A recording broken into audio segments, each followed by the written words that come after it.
बिस्मिल्लाहिर्रहमानिर्रहीम। अस्सलाम वालेकुम। पाकिस्तान टुडे के साथ मैं हूँ मंसूर आज़म काजी। नाज़रीन, मजमूई तौर पे हुकूमतें कैसे एड्रेस करती हैं ऐसे इश्यूज़ को जिसमें इस वक्त पाकिस्तान जिससे गुज़र रहा है। अगर मैं बात करूं जो इस वक्त कल अदम तहरीक का एक जमात का एक जो सिचुएशन क्रिएट हुई हुई है, जो पंजाब के अंदर हुई हुई है, पंजाब के दिल गुजरांवाला से आगे थोड़ा हम जाएं तो वहाँ पर हुई है, लेकिन हम पंजाब हुकूमत को कहीं नहीं देखते। चीफ मिनिस्टर पंजाब उस्मान बुज़दार साहब कहाँ हैं, चीफ सेक्रेटरी पंजाब कहाँ हैं, एसीएस पंजाब कहाँ हैं, होम सेक्रेटरी पंजाब कहाँ हैं, ये तमाम लोग, लॉ मिनिस्टर कहाँ हैं। मैं मीटिंग्स की बात नहीं कर रहा, मैं ग्राउंड पर इन लोगों की प्रेजेंस की बात कर रहा हूँ। डायलॉग कौन करेगा, बात कौन करेगा? अगर बात करने के लिए हमारे वो लोग जिनको आपने और मैंने और पंजाब की 12 करोड़ अवाम ने वोट दिए हैं, अगर ये लोग जाकर बात भी नहीं कर सकते और नॉन इलेक्टेड लोग बैठ के प्रेस कॉन्फ्रेंसेस देंगे आईजी पंजाब के साथ, तो किस किस्म का निज़ाम है और ये किस किस्म की जमहूरियत है जिसकी आप और मैं बात करते हैं? हुकूमत या तो छुप रही है या अवॉइड कर रही है, या वो दानिस्ता तौर पर नहीं चाहती इस चीज को मैनेज करे। पंजाब की प्रेजेंस, पंजाब हुकूमत की प्रेजेंस में नहीं देखता। सब कुछ वफाक से चल रहा है, प्राइम मिनिस्टर ऑफिस से चल रहा है। आज जो उलमा कराम का वफद भी गया, वो भी प्राइम मिनिस्टर से मिला। सवाल यह है कि अगर सब कुछ वफाक की तरफ से ही होना है तो पंजाब की भाग दौड़, जो कि सबसे बड़ा सूबा है, एक ऐसे शख्स के हाथ में दे दी गई है जो किसी भी चीज को शायद मैनेज करने से कासिर है। 12 करोड़ की आबादी है और मेरे ख्याल में शायद 1% भी नहीं है उसका जो इस वक्त जीटी रोड को बंद करके बैठा हुआ है। और हुकूमत, रियासत, सब कुछ ऐसा लगता है मफलूज हो गई है। पंजाब को रेंजर्स के हवाले कर दिया गया है और खंदकें खोदी जा रही हैं। अब जो डायलॉग के लिए एक 12 रुकनी कमेटी बनाई गई है, उसका क्या मकसद है, वो क्या करेंगी? आज प्राइम मिनिस्टर ने कौम से खिताब भी करना था, वो भी उन्होंने नहीं किया। सो इस तमाम तर सूरत हाल पर बात करेंगे। अपने आज के प्रोग्राम में मुझे आज ज्वाइन कर रहे हैं नदीम कुरैशी साहब, पार्लिमानी सेक्रेटरी हैं इत्तलात के, पंजाब तहरीक इंसाफ को रिप्रेजेंट करते हैं। और मेरे साथ हैं तंजीला कमरानी, आप special assistant to chief minister Sindh हैं। और इस वक्त नाज़रीन मुझे ज्वाइन कर रहे हैं पीरज़ादा मोहम्मद अमीन, पीर ऑफ मानिकी शरीफ हैं और मेंबर हैं मज़ाकराती कमेटी के। बहुत शुक्रिया पीरज़ादा साहब, आपने हमें टाइम दिया। पीरज़ादा साहब फरमाइएगा, आज आप लोगों की 12 रुकनी वफद की मुलाकात हुई है वज़ीर आज़म इमरान खान साहब के साथ। क्या TORs डिसाइड हुए हैं और अब क्या लाहे अमल होगा जी इस चीज को लेकर? बिस्मिल्लाहिर्रहमानिर्रहीम। बहुत शुक्रिया काजी साहब आपका कि आपने हमें वक्त दिया अपने प्रोग्राम में शिरकत का। जी बिल्कुल, हमारी मुलाकात हुई आज वज़ीर आज़म साहब से, और उससे पहले कल हम मिले हैं सदर इस्लामी जमहूरियत पाकिस्तान से। तो अल्हम्दुलिल्लाह दोनों मुलाकातें बहुत खुशाइंद हालात में हुई और उसमें ये तय पाया कि जो उन्होंने जोर दिया कि जो मुज़ाकरात हैं तो वो हो और पुरअमन तरीके से जो है तो तहरीक लब्बैक पाकिस्तान के साथ पेश आया जाए। तो उसी सिमत में हमने हुकूमत से मिल लिए हैं और इंशाल्लाह मुतवक्के है कि आज रात को हमारी मुलाकात साद रिजवी साहब से हो और जो उनके मुतालबात हैं तो फिर उसको हुकूमत के सामने पेश किया जाए और उसमें पुरअमन तरीके से इसका वे आउट निकाला जाए। पीरज़ादा साहब मुझे ये बताइएगा, ये बिल्कुल आपने कहा पुरअमन मुज़ाकरात होंगे और आप लोग अब इस मैंडेट के साथ प्राइम मिनिस्टर ने आप लोगों को कहा है कि आप लोग जाके इस पे डायलॉग करें, लेकिन जो इस वक्त हम सिचुएशन देख रहे हैं, जीटी रोड बंद है दोनों अतराफ से और वहां पर जो एक कियोस्क की सिचुएशन हम लोग देखते हैं, इस पर पहले कोई ये ओपन होगी फिर डायलॉग शुरू होगा, या अब आप लोग उसी स्टेटस के ऊपर जाकर उनसे डायलॉग करेंगे और जीटी रोड इसी तरह क्लोज रहेगी?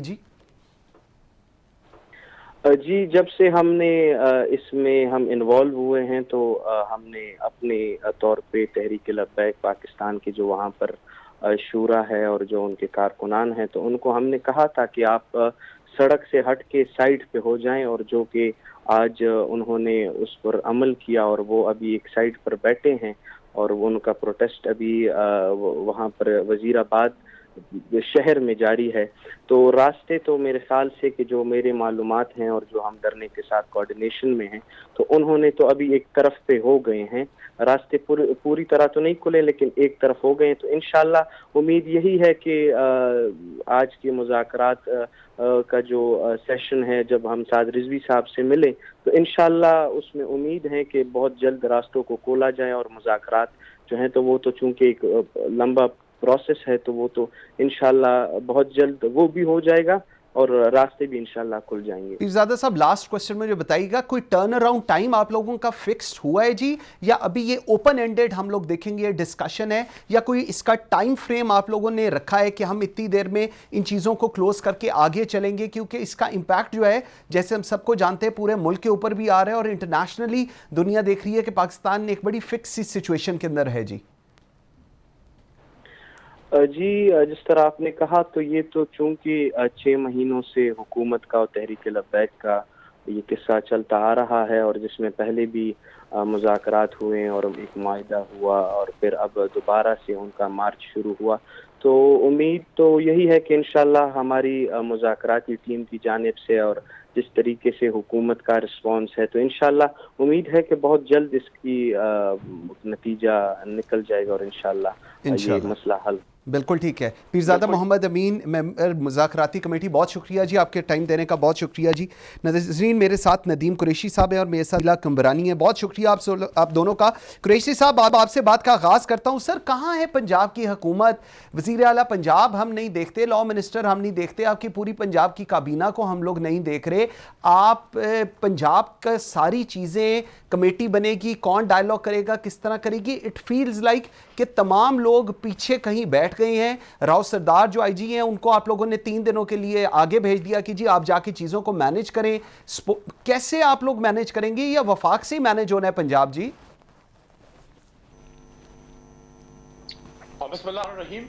भाई साहब, थैंक यू वेरी मच। देखिए, पंजाब हुकूमत 100% ऑन बोर्ड है, और पिछले एक हफ्ते से जिस तरह से सरदार उस्मान बुज़दार साहब ने और उनकी पूरी टीम ने सारी चीजों को हैंडल किया, आप देख ले, बहुत सारे नाश खुशगवार वाकयात हो सकते थे। अभी भी मैं समझता हूँ जो हमारे पुलिस के जवान शहीद हुए हैं वो हमारे लिए एक बहुत बड़ा एक उन्होंने तकलीफ बर्दाश्त की अपनी फैमिलीज के लिए, उन्होंने इतनी बड़ी कुर्बानी दी, लेकिन हमने कोशिश की कि लॉ एंड ऑर्डर की सिचुएशन ज्यादा खराब ना हो। पंजाब गवर्नमेंट ने जो मैकेनिज्म बनाया उसके असरात है कि पंजाब में तो बड़े पैमाने पे ये गेम की गई थी कि पंजाब में बहुत ज्यादा अमन अमान का मसला खड़ा किया जाए। सारे जीटी रोड पर शहरी आबादी है और इस सारे जीटी रोड को मैदान जंग बनाने का मंसूबा बनाया गया था। मैं समझता हूँ पंजाब गवर्नमेंट ने बड़ी हिम्मत मिली से सारा मामला किया।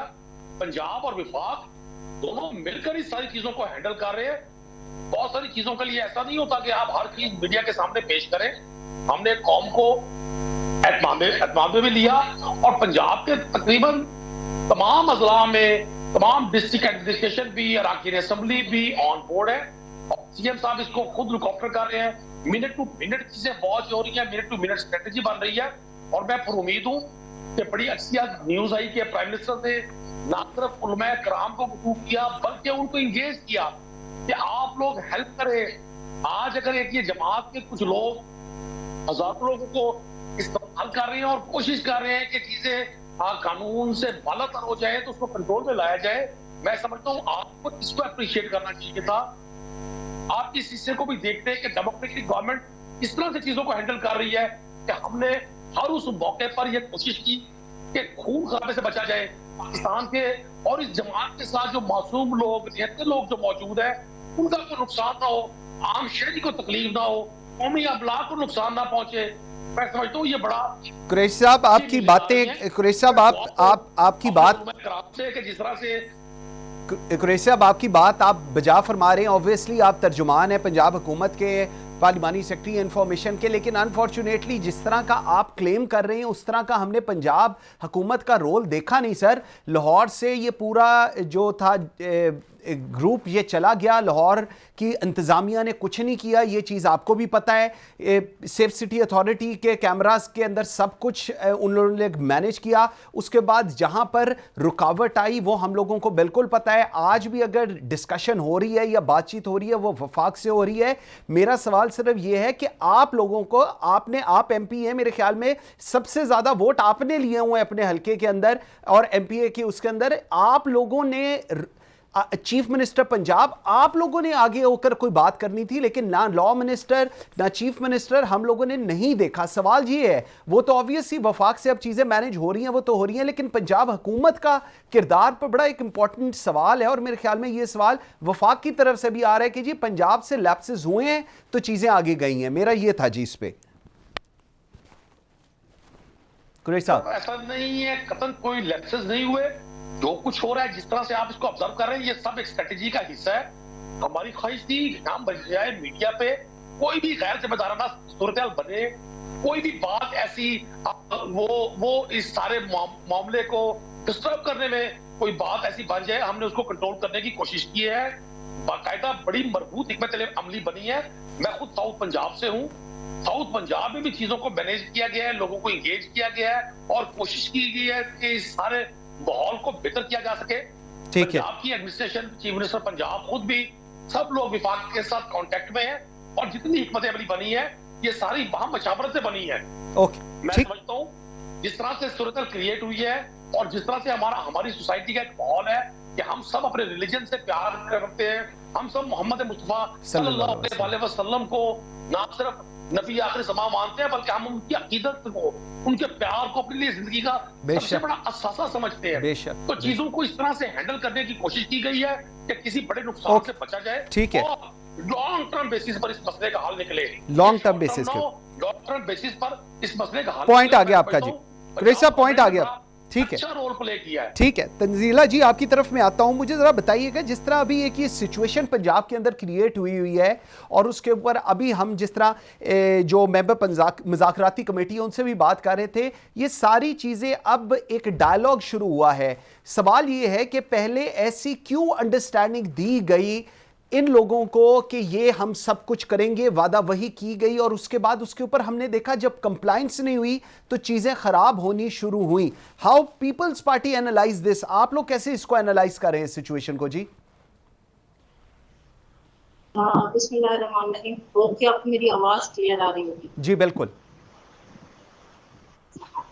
तो पहले आपका शुक्रिया, आपने मुझे प्रोग्राम के लिए बुलाया और मैं समझती हूँ कि पंजाब गवर्नमेंट बिल्कुल ठीक कह रही है कि उन्होंने एक ही काम स्ट्रेटेजी से किया है इस काम को खराब करने का। वेरी फर्स्ट डे से जो चीजें खराब कर गई हैं, जिस तरह से आप देखें, हमारे जो वफाकी मिनिस्टर साहब कहते हैं कि मिलाद के लिए बैठे गए थे और उसके बाद ये सिस्टम शुरू हुआ है, हमें कुछ पता नहीं। और वजीर मोहतरम फेडरल गवर्नमेंट से भी कहा जाता है कि हमें इस पूरे मामले का वजीर आज़म साहब को कुछ भी पता नहीं। वजीर आला साहब को तो वैसे भी कुछ नहीं पता होता, उनके लिए तो आप बिल्कुल ही नहीं कहें, क्योंकि पंजाब के जो सारे हालात रहे हैं इन 3.5 सालों में, उसमें ये क्लियर हो चुका है कि पंजाब के वजीर आला साहब को वैसे भी कुछ नहीं पता होता। लेकिन हमारे केस में, इस केस में वजीर आज़म साहब को भी कुछ पता नहीं है। मैं समझती हूँ कि गुजरा ने, फेडरल गवर्नमेंट ने जिस तरह से इस पूरे काम को मिसहैंडल किया है, चीज़ों को उस जगह तक लेकर आए हैं कि वो लास्ट हो जाए। उन्हें पहले स्टेप पे या दूसरे स्टेप पे सीधा किया जा सकता था। शेख साहब ने कहा वजीर आज़म साहब वापस आ जाएंगे, बिल्कुल सब ठीक हो जाएगा, बातें हो रही हैं। और जब वजीर आज़म साहब वापस आए तो उसके बाद आप सब लोगों ने देखा कि किस तरह से इसे मिसमैनेज किया गया। यकीनन हम सब लोगों के लिए हज़रत मुस्तफ़ा सल्लल्लाहु अलैहि वसल्लम की ज़ात या उनसे वाबस्ता किसी भी चीज़ पे हम समझौता नहीं हो सकता, लेकिन उन चीज़ों को मिसहैंडल करना, आपका एक वजीर उठ के कहे कि हम मुज़ाकरात कर रहे हैं और दूसरा वजीर कहे कि इनसे बात नहीं हो सकती, ये कलअदम तंजीमें हैं, इनसे बात नहीं हो सकती, ये मिलिटेंट विंग है। एक वजीर साहब आपके कहें कि ये एक तरह की सियासी जमात है और सियासी जमात को हक है कि वो प्रोटेस्ट करे और ये पंजाब की तीसरी बड़ी जमात है फिर दूसरे उठ के कहें कि ऐसा हो नहीं सकता कि जो लोग गवर्नमेंट की रेट को चैलेंज करेंगे। तो इस तरह से इसको बाकायदा से एक स्ट्रेटजी से हालात खराब किए गए हैं। आपके पास नेशनल इलेक्शन नाम की एक चीज है जिसपे सारी जमातों का कंसेंट मौजूद है। हमारे पास एक कानून है जिससे हम अगर इस्तेमाल कर सके, लेकिन पता नहीं क्यों हमारी मौजूदा हुकूमत ऐसी हर चीज को भूल जाती है जो बाकायदा आइन के मुताबिक हो, कानून के मुताबिक हो, उन सब चीजों को बालाए ताक रख दिया जाता है। तो जब आप ऐसे करेंगे तो नतायज यही होंगे कि एंड तक आपका मजाक उड़ाया जा रहा है, न सिर्फ मुल्क में बल्कि मुल्क से बाहर भी। आपके पास इनके हल पहले स्टेप से मौजूद थे, मैं कहती हूँ अब भी मौजूद हैं। आप नेशनल एक्शन प्लान को रेफर करें, आप पार्लियामेंट में डिस्कस करें, लेकिन आप किसी भी ऐसी चीज में नहीं जाएंगे। कल से देखें आ रहा है वजीर आज़म साहब आएंगे, कौम को अपने एतमाद में लेंगे, टाइम लिंगर ऑन करता जा रहा है। इस तरह से हुकूमतें नहीं होती, ठीक हो गया तंजीला जी, आपका पॉइंट आ गया, बिल्कुल ठीक है, बिल्कुल ठीक है। कुरैशी साहब मुझे चीज बताएं, एक तो ये चीज के मेरी जितने लोगों से बात होती है और मैं उनका नाम नहीं लेना चाहूंगा, लेकिन एक फीलिंग है कि देयर इज अ डिस्कनेक्ट। कुछ वुज़रा बात कर रहे हैं, कुछ को बिल्कुल नहीं पता, आपकी जो पार्टी है उनके लोगों को नहीं पता, और वो बर्मला इसका इजहार करती है कि जी हमें ऑन बोर्ड नहीं लिया जाता। सर, जब किसी ऐसे फैसले के अंदर ये जो डिसीजन है ये तो पार्लियामेंट के अंदर डिस्कस होना था। सो अगर पार्लियामेंट में आप लोग अपने ही लोगों को ऑन बोर्ड नहीं लेंगे, ऑपोजिशन को ऑन बोर्ड नहीं लेंगे, तो ये तो एक वन साइडेड चीज हो जाएगी। और उसके अंदर जो अभी फीलिंग आ रही है कि हुकूमत अवॉइड कर रही है और इससे पीछे हट रही है, पंजाब हुकूमत की मैं इस वक्त बात कर रहा हूं, ये एक बड़ा एलिगेशन है इस वक्त स्ट्रांग आप लोगों की हुकूमत के ऊपर। देखिए, मैं जाती तौर पर समझता हूं कि गवर्नमेंट में रहते हुए बहुत सारी आरा ऐसी होती हैं जो मेन राय के साथ थोड़ा सा डिस्टेंस कर रही होती है, लेकिन इसका ये मतलब नहीं होता में भी और हुकूमतों में भी जब सब लोग एक राय पर मुत्तफिक हो जाते हैं तो अल्टीमेटली सबको उसको मानना पड़ता है, उसका रिकॉर्ड करना पड़ता है। ये हो जाता है बाज़ औक़ात कि किसी एक शख्स की, किसी एक फर्द की या चंद लोगों की राय उस सारे डिसीजन से मुख्तलिफ हो। मैं ज़ाती तौर पे समझता हूँ कि हमारे वुज़रा ने बड़ी जिम्मेदारी का सबूत दिया और किसी भी जगह चीजों को ना इमोशनल होने दिया, ना पर्सनल होने दिया। ये बड़ा सेंसिटिव टॉपिक है। आपको पता है कि जो इंटरनेशनल हालात बने हैं और जिस तरह से पाकिस्तान को FATF और दीगर मामलात में हमारे दुश्मन ने उलझाने की कोशिश की, जिस तरह से पाकिस्तान से इंटरनेशनल क्रिकेट टीम्स के विजिट्स मंसूख करवाए गए, जिस तरह से अफगानिस्तान की सिचुएशन के बाद पाकिस्तान के खिलाफ बिलियन डॉलर खर्च करके इंडिया ने लॉबी की पूरे यूरोप में, पूरे अमेरिका में, और पाकिस्तान को एक मुजरिम के तौर पे, एक मुल्जिम के तौर पे पेश किया दुनिया के सामने। हमें बड़े वाइज अंदाज में इस चीज को लेकर चलना था। कुरैशी साहब, मैं मेरी अर्ज सुनिएगा। कुरैशी साहब, सॉरी मैं आपकी बड़ा मिसहैंडल किया। जी आप कंटिन्यू करें, आप कर लें बात, मैं आपसे दोबारा कर लूंगा। जी कुरैशी साहब। देखिए, तंजीला साहबा ने जैसे अभी फरमाया कि जिन्होंने बड़ा मिसहैंडल किया, तो मैं तो समझता था कि तंजीला बीबी की लीडरशिप में जो स्टांस लिया वो ज्यादा मुनासिब था। अब लेकिन चूंकि यहाँ इनकी भी पार्टी में कई राय हैं, मैं इनके कुछ वुज़रा की, इनके साबिक वुज़रा की राय सुन रहा था, वो कहते थे गवर्नमेंट बिल्कुल ठीक कर रही है, हम इसमें ना कोई पॉलिटिकल पॉइंट स्कोरिंग करेंगे, ना गवर्नमेंट को अपोज करेंगे, इस मसले को मुस्तकिल होना चाहिए। और तंजीला बीबी की राय बिल्कुल डिफरेंट है। ये इनकी तोपों का रुख बजाय इस इशू के क्रिएटर की बजाय गवर्नमेंट पे है। तो ये माहौल हर जमात में है, हर जगह पर मुख्तलिफ लोगों की मुख्तलिफ राय हो सकती है। ओके, ठीक। मैं तौर पे पब्लिक का आदमी हूँ, मैं आज भी फील्ड में मौजूद था। मैंने देखा कि आम आदमी की राय में गवर्नमेंट ने बड़ा वाइजली इसको टैकल किया है और हर शख्स ये चाहता है कि ये पूरा मंत्री के इसका मसला, इस मसले का हल टेबल पर निकले। ओके, कुरैशी साहब पॉइंट आ गया जी आपका, जिसकी रिकवरी ना हो सके, ठीक हो गया, बिल्कुल ठीक। नुकसान ना हो कि इंटरनेशनली पाकिस्तान का इमेज बेहतर होना बड़ा जरूरी है। नाज़रीन, एक छोटी सी ब्रेक का मुझे कहा जा रहा है जी, ब्रेक लेते हैं, लेकिन मैं तंजीला बीबी के लिए एक सवाल छोड़े जाता हूं कि अब जो कहा जा रहा है कि जी कंडीशंस, अब डायलॉग होगा और अब आगे चीजें चलेंगी, तो अब स्टेटस क्या होगा इस तंजीम का क्योंकि एज पर कॉन्स्टिट्यूशन कलअदम तंजीमों के साथ उनके कोई राइट्स नहीं होते और उनसे बातचीत भी नहीं होती। लेकिन अब क्या वो स्टेटस दोबारा चेंज कर दिया जाएगा और फिर ये डिबेट होंगी? क्योंकि आज ये जो 12 रुकनी टीम गई है ये तो उनसे प्राइम मिनिस्टर की ईमा पर उनसे बातचीत करने गई है। इस पर बात करते हैं, एक ब्रेक के बाद मेरे साथ रहिएगा। Welcome back after the break. जी तंजीला जी, मुझे ज़रा बताइएगा, जो अभी कुरैशी साहब बात कर रहे हैं, आप वो तो कह रहे हैं कि उनकी स्ट्रैटेजी है और वो ये सारा प्लान्ड चीज़ें थी और ये हुकूमत की स्ट्रैटेजी थी। उससे किस हद तक आप उस पर मानती हैं नहीं मानती वो एक और चीज़ है। लेकिन मुझे बताएं, चैलेंज जो है इस वक्त वो ये है कि हमें स्टेट पॉलिसी नज़र नहीं आ रही। एक डिबेट हो रही है कि जी आप हुकूमत करना क्या चाह रही है, आप इनको किस कैटेगरी के अंदर फॉर्क लाते हैं। अगर आपने इनको कलअदम कर दिया है तो पाकिस्तान का कॉन्स्टिट्यूशन कहता है कि आप इनसे फिर बातचीत नहीं करेंगे। लेकिन अगर आप बातचीत कर रहे हैं तो इसका मतलब है ये कलअदम नहीं है। अब इस सिचुएशन के अंदर आप क्या कहती हैं, how do you see that? इनसे डायलॉग, कलअदम, ये कोई कंफ्यूजन है यहाँ पर या क्लैरिटी है सारी चीजों की? पहले क्वेश्चन का जवाब तो मैं आपको पहले चुकी हूँ कि ये बाकायदा स्ट्रेटेजी बना के हालात खराब किए थे। क्योंकि अगर ये स्ट्रेटेजी हालात को ठीक करने की, चीज़ों को ठीक करने की है तो आपके और मेरे मुल्क का अल्लाह ही हाफ़िज़। बाकी आपने जो आपका दूसरा सवाल है, देखिए मैं तो चाहूँगी कि ये आप खुद पंजाब गवर्नमेंट से पूछें, बल्कि फेडरल गवर्नमेंट से पूछें कि लास्ट टाइम भी एक डिसीजन किया गया था कि और 15 दिन के बाद उसे परसू करना था, जिसे वहीं छोड़ दिया गया। चीजों को आप हमेशा ऐसे कर रहे हैं, ये पहली दफा नहीं हुआ। मैं फिर से कहूंगी, ये गवर्नमेंट जब से आई है, चीजें आप किसी भी मसले को उठाते हैं, उसके लिए आप सीरियस होते हैं, उसके लिए आप एक्शन लेना चाहते हैं और फिर वो पहले से ज्यादा खराब हो जाती है। तो अगर इस बार गवर्नमेंट वाकई सीरियस है तो उनको खुद डिसाइड करना पड़ेगा। जो मैं पहले बता चुकी हूँ कि इनके कुछ गुजरात कह रहे हैं कि ये मिलिटेंट जमात है, इससे कोई बात नहीं हो सकती, एक मिलिटेंट विंग है। कुछ लोग कहते हैं, इनके गुजरा कहते हैं, कुछ लोग नहीं, इनकी जिम्मेदार गुजरा का कहना है कि ये एक पार्टी है, इससे बातचीत होगी।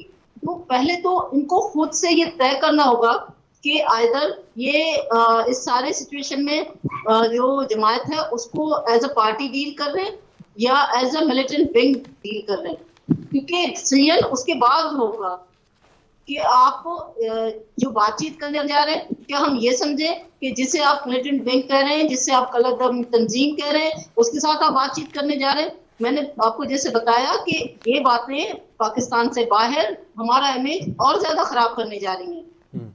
इस तरह से ये अब बात आपकी जमात या मेरी जमात की नहीं रही, अब ये बात हमारे मुल्क की हो गई है। आप मेरे भाई ने पहले FATF का जिक्र किया, तो जिस तरह से हम बयानात दे रहे हैं और जिस तरह के हम एक्शन ले रहे हैं, इस तरह से हमारे हालात FATF में और मुश्किल होते जा रहे हैं। हम बिल्कुल समझते हैं कि FATF का जो स्टेटस है वो बेहतर होना चाहिए, मगर जिस तरह हम नॉन सीरियसली से डील कर रहे हैं ये हो ही नहीं सकता, ये चीजें ठीक हो ही नहीं सकती। और आप देखें हमारे जो ऑलरेडी बाकी मुल्कों के साथ हमारे कितने राब्ते खराब हो। हम वो मुल्क थे जो एक ही टाइम पे एटम बम भी बना रहे थे, हमारे चाइना के साथ भी अच्छे राब्ते थे, हमारे अमेरिका के साथ भी अच्छे वास्ते थे। लेकिन अब हम उस जगह पे आ गए हैं कि हमारे दोस्त हमें अपना नहीं कह रहे, हमारे जिनके साथ अच्छे ताल्लुकात थे वो हमारे लिए कानून पास कर रहे हैं अपने सेनेट्स में। हम जिनके अपने हम मजहब कहते थे उन्होंने हम पे एतबार करना छोड़ दिया है। तो इस तरह फैसले करके मैं फिर से कहूंगी कि अब बात आपकी पार्टी मेरी पार्टी की नहीं रही। अब मेरी बार मेरी क़यादत ये कहती है कि अब बात मुल्क की आ गई है। जब बात मुल्क की आ जाएगी तो हम सबको साथ सीरियस और एक कंक्रीट फैसले लेने पड़ेंगे।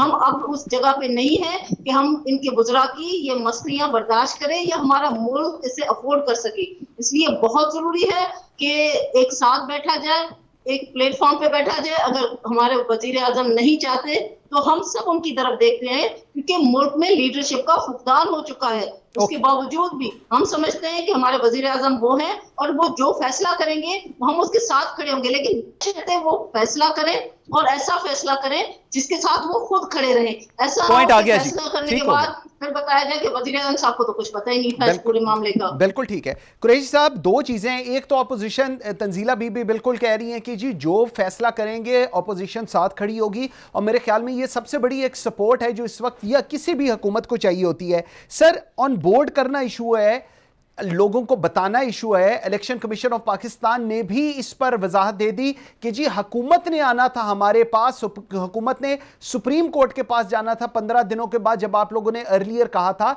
लेकिन हुकूमत नहीं गई। So at the end of the day हुकूमत में या उनकी अंडरस्टैंडिंग में ये ऐसा इशू है कि कोई वजीर कोई बात करता है, दूसरा वजीर कोई बात करता है, और eight the end of the day it feels like कि आप लोग इस केस के पीछे छुप रहे हैं। This is what is coming on the surface. Qureshi साहब,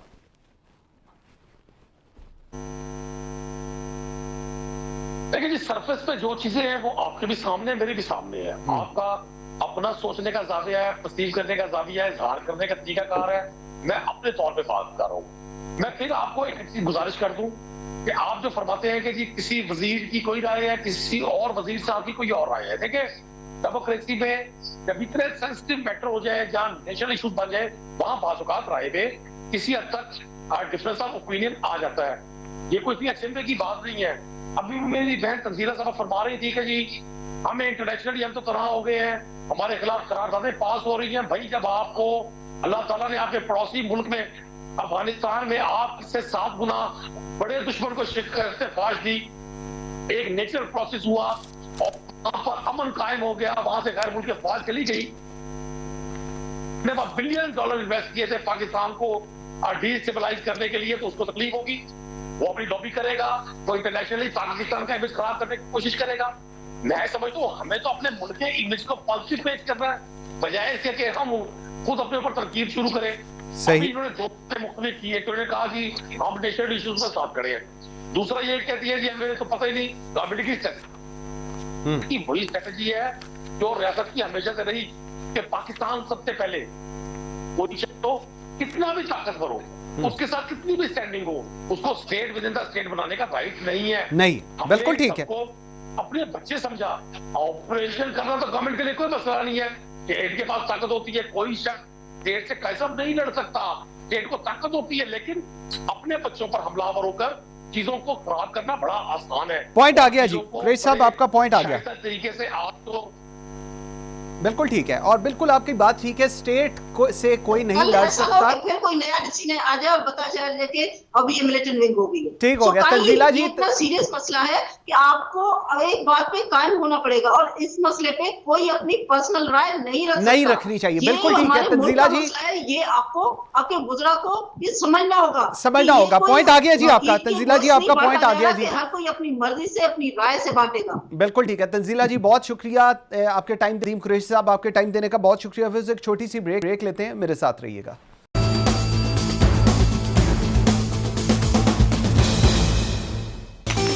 नाज़रीन, पाकिस्तान के अंदर 8 ऐसी ड्राइविंग लाइसेंसिंग अथॉरिटीज़ हैं जो लाइसेंस इशू करती हैं, जिसके अंदर हम देखते हैं पंजाब पुलिस है, Sindh police, Khyber Pakhtunkhwa, transport department है, Balochistan police, AJK, Gilgit Baltistan, National Highway and Motorway Police, Islamabad Territory Police, ये लोग हैं।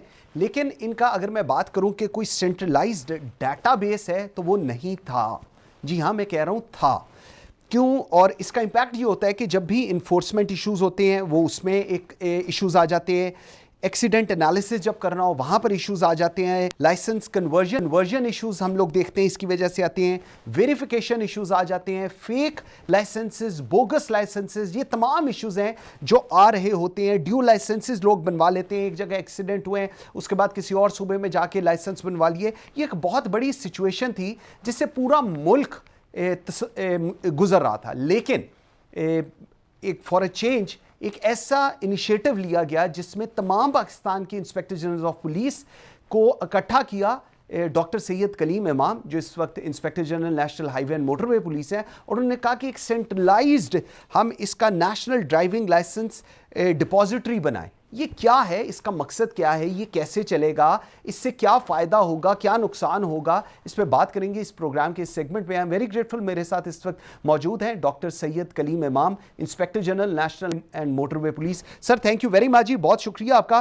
डॉक्टर साहब सबसे पहले बताइएगा सर मैंने बैकग्राउंड तो इसका बताने की कोशिश की है, आप जरा ब्रीफली बताइएगा क्या इशू क्या था और अब क्या चीज बनने जा रही है जिसका फर्स्ट स्टेप आप लोगों ने ले लिया है जी।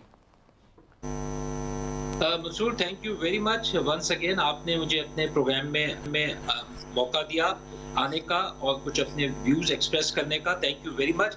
मैं बताऊं, एक बहुत अच्छा काम हुआ है और ये 8 आईजीज जो हैं, हमारे 15 पुलिस के इदारे हैं, उनमें से जो 8 पुलिस ऑर्गेनाइजेशन है वो ड्राइविंग लाइसेंस इशू करती हैं। तो ये 8 आईजीज इकट्ठे बैठे और इन्होंने कहा कि क्यों ना हम एक नेशनल डाटा बेस बनाएं, सेंट्रल रिपोजिटरी बनाएं, जहाँ ड्राइविंग लाइसेंस जो हम मुख्तलिफ डिस्ट्रिक्ट में और मुख्तलिफ जगहों में बना रहे हैं उनकी कनेक्टिविटी पैदा कर सके। तो इसको तकरीबन 6-7 महीने लगे। 4 सूबे हैं, इस्लामाबाद है, AJK है, GB है, नेशनल हाईवेज मोटरवे पुलिस है।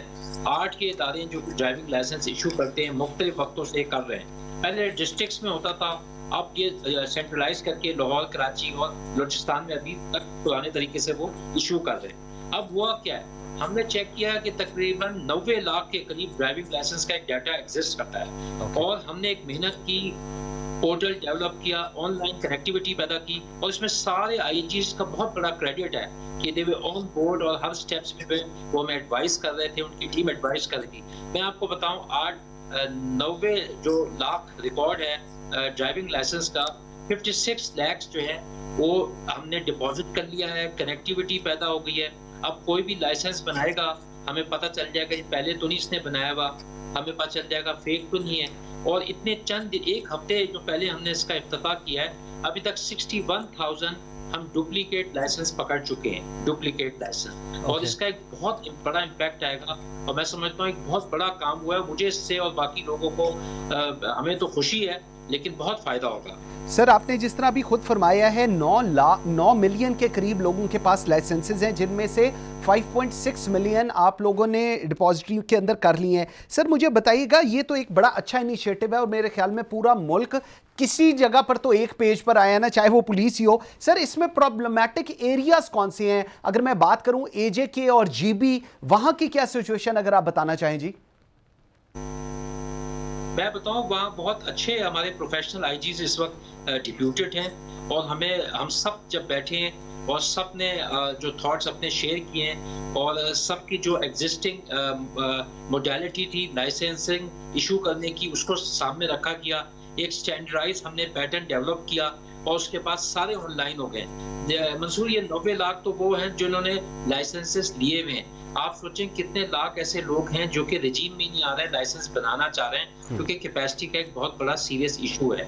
और इससे उस पर भी फर्क पड़ेगा कि लाइसेंस जो है वंस एंड फॉर ऑल अच्छे इशू होंगे, जो जेन्युइन लोग हैं उनको मिलेंगे, जिनको गाड़ी चलानी आती है उनको मिलेंगे और फिर हम पकड़ सकते हैं बोगस लाइसेंसेस को। अक्सर ये हुआ है कि जो हमारे लोग बाहर जाते हैं, अब इस सिस्टम के थ्रू जो जाएंगे उनके लाइसेंस को मजीद रिकॉग्निशन मिलेगी। वैसे भी जो इंटरनेशनल ड्राइविंग लाइसेंस है उसका भी हमने यहाँ डाटा इसमें डाल दिया है। तो it's again a step which is going to give a very good result to us. बिल्कुल ठीक है। अच्छा सर, सेंट्रल डेटाबेस आपने बता दिया, इससे बोगस लाइसेंसेस जो हैं वो भी पता चल जाएगा, उनकी कैंसिलेशन भी बड़े आराम से हो जाएगी। सर इसकी ऑनलाइन वेरिफिकेशन जो है उसका क्या तरीक़ेकार होगा जी, वो भी अगर आप हमें बताना चाहें जी। जी, सिंगल वेब पोर्टल है, एंड्रॉयड एप्लीकेशन है और ये सब अपने मोबाइल से भी चेक कर सकते हैं। जो ट्रैफिक ऑफिसर्स या पुलिस ऑफिसर्स को डाउनलोड करेंगे और किसी का CNIC नंबर डालेंगे या ड्राइविंग लाइसेंस नंबर डालेंगे, उस वक्त पता चल जाएगा कि ये GB से AJK से कहीं इशू हुआ है कि नहीं। अगर नहीं इशू हुआ तो पता चल जाएगा कि ये बोगस है, और अगर इशू हुआ है तो ये पता चल जाएगा जी कहीं और से तो इन्होंने नहीं किया। ये तो बिल्कुल मोबाइल पे ऐप आ जाएगी और इसका वहाँ से फायदा उठाया जा सकता है। बिल्कुल। अच्छा सर, ये फॉर इंस्टेंस अगर किसी ट्रैफिक वार्डन या मोटरवे पर या कहीं पर इसको चेक किया जाता है तो, और उसका किसी और मुल्क, किसी और शहर में, किसी और सूबे में चलान हुआ है या कोई ऐसी पेनल्टीज हैं, उसके कोई पॉइंट्स होंगे जो काटे जाएंगे, क्या तरीकेकार होगा जी, थोड़ा ये भी बताइएगा। ये अगला स्टेप है। आज तो हमने ये माइलस्टोन स्टेप लिया है, अगला स्टेप हमारा ये है इम्प्लीमेंटेशन ऑफ पॉइंट सिस्टम, जो एग्जैक्टली आपने पॉइंट आउट किया है। इसके बाद हमें ये पता चल जाएगा कितने लोगों ने चलान कितने हुए हैं, वायलेशंस माजी में कितनी की हैं। पॉइंट सिस्टम के तहत हम उसके ड्राइविंग लाइसेंस सस्पेंड और कैंसिल कर सकते हैं। दूसरा, इसकी मदद से हम ये भी कोशिश कर रहे हैं कि व्हीकल रजिस्ट्रेशन जो है वो भी सेंट्रलाइज हो जाए, और ताकि उससे हम कनेक्टिविटी पैदा कर सकें कि ये साहब कौन सी गाड़ी चला रहे हैं, और उसका रिकॉर्ड भी हमारे सामने आए। इसी तरह व्हीकल इंश्योरेंस सिस्टम जो है उसको भी हम इसके साथ कनेक्ट करेंगे, और उससे भी मजीद हमें इस डाटा से इंफॉर्मेशन मिलेगी, हम एनालाइज कर सकेंगे, एवेल्युएट कर सकेंगे, और हम देख सकेंगे कि जो लोग सड़क पे गाड़ी चला रहे हैं प्रॉपर उनके पास लाइसेंस है कि नहीं। देखिए, एक वक्त था कि लोग बुकलेट इशू किया करते थे, अगर आपको याद है, किताबचा होता था, पोस्टल ऑफिस में जाते थे, स्टैंप्स लगाते थे। तरक्की हुई, लेमिनेटेड कार्ड आ गया, कंप्यूटराइज कार्ड आ गया, फिर डिजिटलाइज कार्ड आ गया। अब क्या हुआ, अब कनेक्टिविटी पैदा हो गई है। पहले ये होता था कि लोग वैसे ही लाइसेंस ले लिया करते थे आज से 20-30 साल पहले। अब सबको लाजमी आना पड़ता है, पिक्चर उसको खींचती है। इससे मजीद फायदा ये होगा कि हमें पता चल जाएगा कि ये शख्स एक दफा सिटीजन जो है लाइसेंस के लिए गया था, इसको पहले लाइसेंस पे फेल हुआ था, इसके कोई इश्यूज थे, प्रॉब्लम्स थे। सब्सिक्वेंटली हम इसको कनेक्ट कर सकते हैं, अपने क्रिमिनल डेटाबेस से भी कलेक्ट कर सकते हैं, और उससे हम फायदा कर सकते हैं मजीद इसको। बिल्कुल ठीक है सर। लास्टली मुझे बताइएगा, ये जो आपने अभी बताया लाइसेंस, उसके बाद ओनरशिप का भी पता चल जाएगा, वो बंदा कौन सी गाड़ी चला रहा है, क्योंकि अगर आप इसको कनेक्ट करने जा रहे हैं, रजिस्ट्रेशन का भी पता चल जाएगा। ओवरऑल इसकी सपोर्ट से अगर हम बात करें कि जो आपने अभी मेंशन की, क्रिमिनल सिस्टम को भी हम देखा जा सकता है कि इसमें कोई क्राइम एंड ऑल दैट, ये सारी चीजें एट द फिंगरप्रिंट होंगी और एट द सेम मोमेंट पता चल जाया करेगा। Correct me if I am wrong जी। यू आर एब्सोल्युटली राइट जी। एक तो एग्जैक्टली आपको पता चल जाएगा कि ये कौन सी गाड़ी इस्तेमाल कर रहे हैं, माजी इनका जनरली रोड पे कंडक्ट क्या रहा है। इसमें मैं समझता हूँ मिनिस्ट्री ऑफ कम्युनिकेशन का बहुत रोल है, उन्होंने हमें बड़ा सपोर्ट किया, और हम गवर्नमेंट के बड़े शुक्रगुजार हैं, सारे सूबाई गवर्नमेंट्स के भी और फेडरल गवर्नमेंट्स के भी, कि उन्होंने 1 पेज पे इंस्पेक्टर जनरल्स आए और अपने लेवल पे काम किया गया। मैं बता रहा हूँ कि ये जो 15 पुलिस के इदारे हैं, इंस्पेक्टर जनरल इकट्ठे बैठ के बहुत सी चीजें शेयर कर सकते हैं, कर भी रहे हैं, लेकिन मजीद शेयर कर सकते हैं। बिल्कुल ठीक है। डॉक्टर सैयद कलीम इमाम साहब, thank you very much, you very great time. Viewers, आज के लिए इतना ही। बशर्ते ज़िंदगी आपसे मुलाकात होगी कल। मुझे मंसूर आजम काजी को इजाज़त दीजिए। अल्लाह हाफिज़।